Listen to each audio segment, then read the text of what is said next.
O Drex é a descrição do próximo passo para o real digital, né, que vem sendo estudado e desenvolvido pelo Banco Central Brasileiro com uma série de programadores especializados em blockchain e que seria o próximo passo do Pix.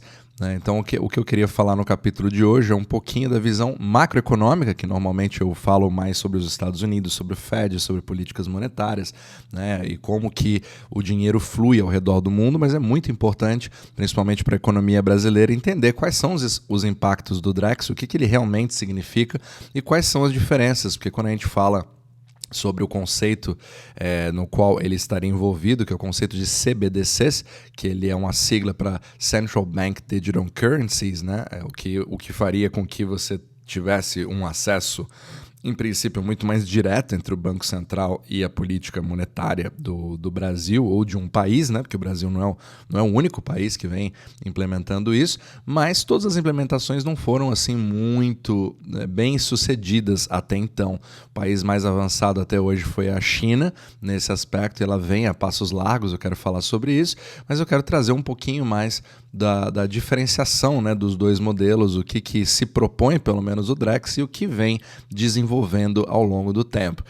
E eu pude assistir uma entrevista com o Fábio Araújo, que ele é um dos especialistas no desenvolvimento do Drex no Brasil, para entender um pouquinho qual que é o problema que o Drex vem resolver para a economia brasileira, né? E muitos confundem isso com o Pix, né? Então a gente tem inicialmente o Pix, ele acabou tendo uma adoção extremamente bem sucedida no Brasil, como uma forma de pagamento, né? Que vem substituindo muito as transações em DOC ou em TED, que aparentemente, pelo que eu venho vendo, vão começar a diminuir cada vez mais até a hora que possam não mais existir na economia brasileira nos próximos anos. É pelo menos a tendência que eu venho observando. Vamos ver ao longo do tempo se isso realmente vai se tornar a norma a partir de agora.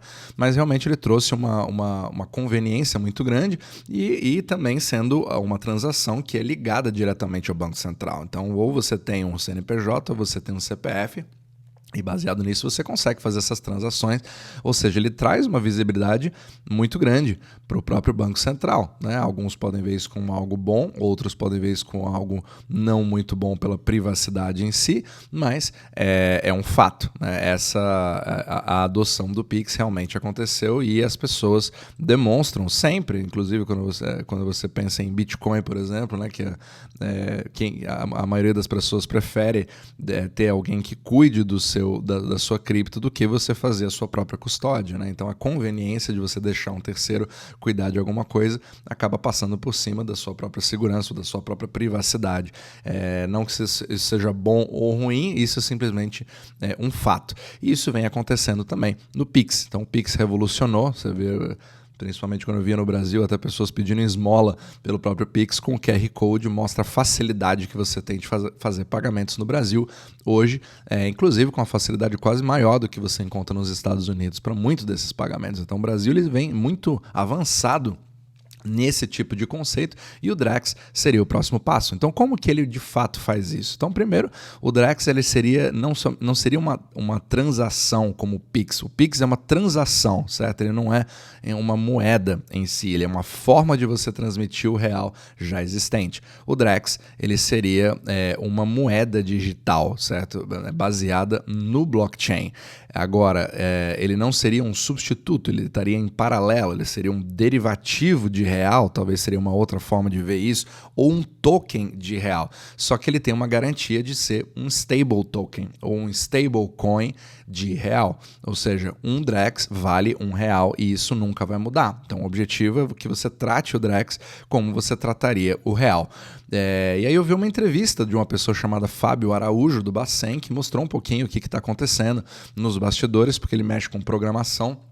E ele falou um pouquinho dos detalhes que eu não sabia, que achei muito interessante, que eu quero passar para você aqui, e aí você pode tirar suas próprias conclusões. Então, ele diz que o objetivo do Drex, que tem uma sigla que muitos não gostam muito, gostam, mas enfim, o D significa digital, o R significa real, o E significa eletrônico, né? E o X seria ou modernidade, ou conexão, ou exchange, ou troca, né? Uma coisa muito, muito vaga, mas que tenta representar um pouquinho o que você vê na parte de troca de moeda, né? Talvez exchange seria isso, que teria um X, enfim, mas seria mais ou menos essa a definição. E aí o objetivo do Drex seria você democratizar os produtos financeiros no Brasil. Então aqui você não está falando somente de uma transferência simples entre pessoas físicas ou jurídicas, mas você criar operações financeiras, como empréstimos, como contratos de venda, como financiamentos, como apólices de seguro, onde você consegue fazer que o real digital possa embutir elementos de contratos eletrônicos, que é o que se permite hoje em algumas moedas, algumas criptomoedas como o Ethereum, né, o Ethereum, no Brasil. E ele inclusive citou uma coisa muito interessante que eu não sabia, que é que o Drex está baseado na estrutura do Ethereum Virtual Machine. Então ele usa isso para poder fazer. Muitas pessoas gostam ou não gostam, não têm um conhecimento tão profundo sobre o Virtual Machine do Ethereum para poder julgar isso, mas eu achei interessante essa parte. E ele o grande objetivo é que eles fizessem, que o Bacen fizesse parcerias principalmente com bancos, né, bancos grandes e fintechs, ou mesmo credit unions, né, no Brasil. Bancos regionais, digamos assim, para que pudessem participar de um projeto piloto que eles conseguiram juntar ali quase 16 grupos. Segundo eles, foi um sucesso para poder fazer esses primeiros testes. E para quem entende um pouco de blockchain, né, quando você faz a redistribuição de tokens para você criar uma tokenização na economia, você precisa de nós que rodam, né, que são os nodes. E esses nós, que, por exemplo, se você vê nas criptomoedas como o Bitcoin, como o Ethereum, como outras moedas, ele é totalmente descentralizado e qualquer um pode rodar o seu próprio nó. Aqui não, você teria entidades específicas que estariam autorizadas a rodar esses nós. Então, parece que, pelo que ele disse, eu não consegui ver assim, exatamente o que foi feito, não foi falado exatamente qual foi a característica desses testes, mas disse que foi um sucesso. E aí, depois desse projeto piloto, eles queriam implementar um módulo de privacidade, que ele falou que era justamente o ponto mais sensível, porque a maior preocupação da população é que justamente você perca a sua privacidade se você tiver algum tipo de bypass no sistema bancário, onde o Banco Central vê exatamente todas as suas transações. Acredito que isso já aconteça hoje, principalmente com o Pix, mas é uma grande preocupação. Só que a partir de agora, quando você tem uma moeda digital, que ela passa a se tornar programável, você pode colocar determinadas instruções nela. E é esse que pode ser um dos perigos, né? Se você pode, teoricamente, criar uma moeda que, caso você não use para um determinado gasto, ela pode ser autodestruída. Caso você não use para um determinado gasto ou um gasto não desejado, ela pode criar algum tipo de punição, ela pode congelar uma carteira específica. Então, software pode ser programado para o que você quiser. E quem vai definir a programação dele, obviamente que não é o usuário, e sim o seu emissor. Então, essa é a maior preocupação que se tem numa CBDC, principalmente quando você olha o modelo chinês com controles de capital, onde o Banco Central tem um controle muito, muito forte sobre todos os bancos, porque todos os bancos são públicos, né? Mesmo sendo privados, eles são públicos, porque você tem uma presença muito grande do Partido Comunista Chinês em todas as instâncias.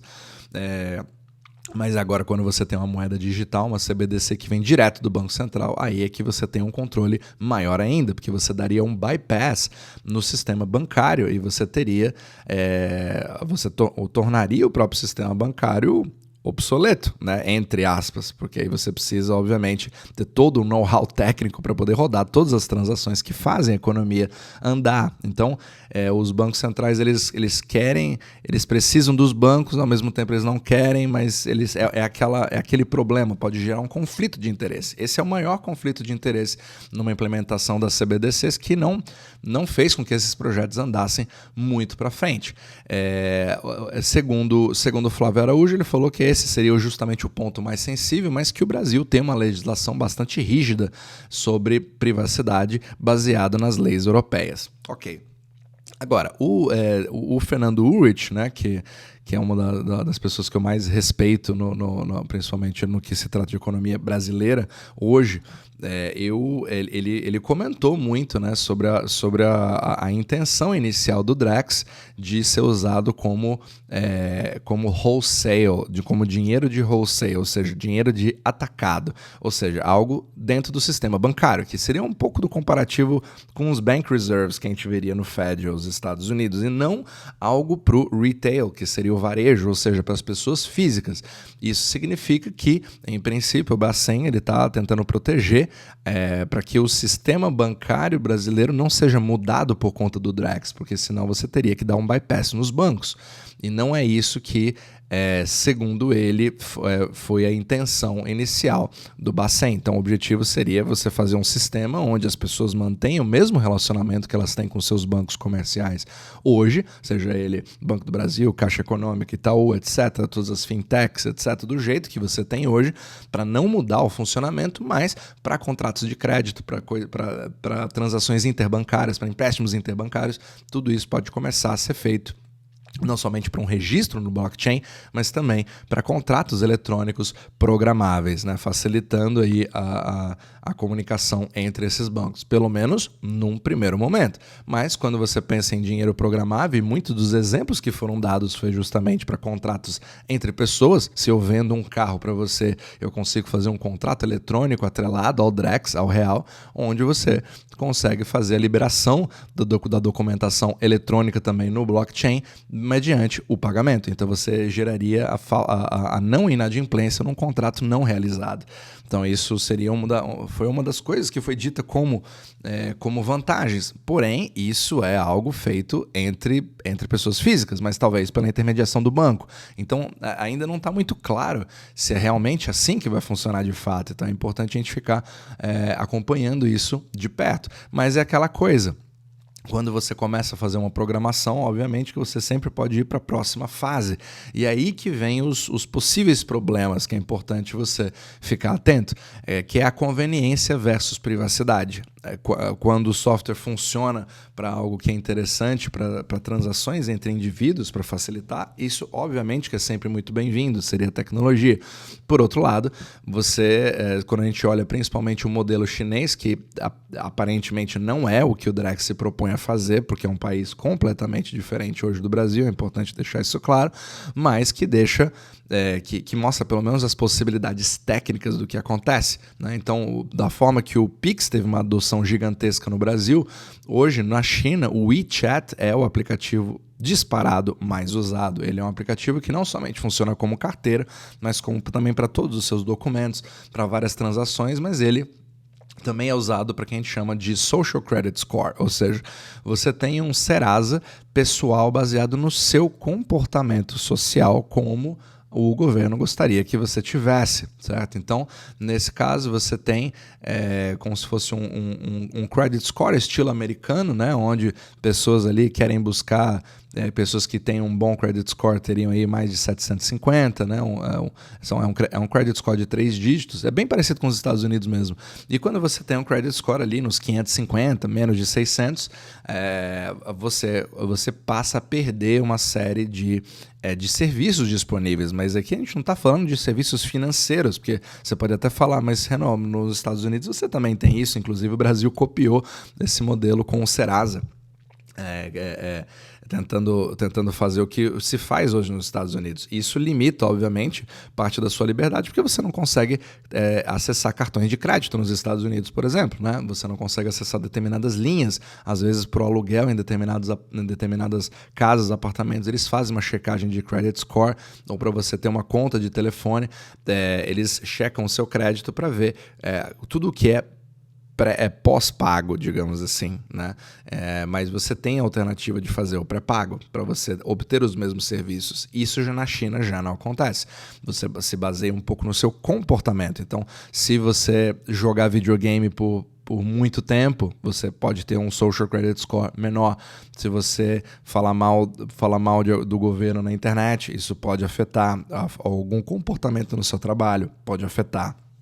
E isso, como se trata de um comportamento social, você começa a ter problemas para acessar coisas básicas. Então, vou dar um exemplo aqui, né? Você tem eu vi uma entrevista de uma chinesa que o Social Credit Score dela era de 752 e isso permitia que ela pudesse usar um sistema de bicicleta compartilhada, né? Como aquelas bicicletas que você tinha, que eu não sei se é o caso hoje, do Itaú, ou vários tipos, né, de bicicletas que você pode usar sem precisar pagar uma caução. Certo? Se você tivesse um credit score menor do que 550, você talvez nem fosse, você nem seria disponibilizada você a recarga do seu carro elétrico, ou você inclusive fazer compras em determinados supermercados que não têm funcionários. Então, por exemplo, você mostrou um exemplo de um supermercado chinês que é muito naquele modelo da Amazon Go, que foi implementado nos Estados Unidos, para você entrar no supermercado sem absolutamente ninguém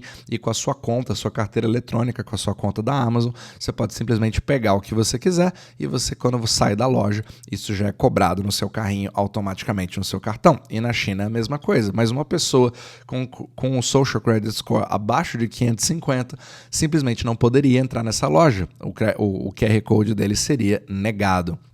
E aí você começa a ter limitações também em transportes, onde você não pode comprar uma passagem de avião, onde você não pode andar de trem em longas distâncias. Então tem uma série de implicações que aí sim podem ser perigosas, porque a partir do momento que a sua única forma de você acumular riqueza é baseada na quantidade de yuan que você tem na sua carteira do seu WeChat, e o seu WeChat pode ser confiscado, pode ser bloqueado, pode ser congelado, pode ser que alguma compra que você queira fazer não funcione para comprar aquele determinado tipo de coisa. É justamente porque ele se torna programável. Esse é o maior receio de alguém que vai usar uma CBDC. Agora, vai acontecer isso no Brasil? Ninguém sabe. Então a gente precisa observar ao longo do tempo quais são as implicações disso, né, e quais são os próximos capítulos para que você entenda o impacto que isso vai ter.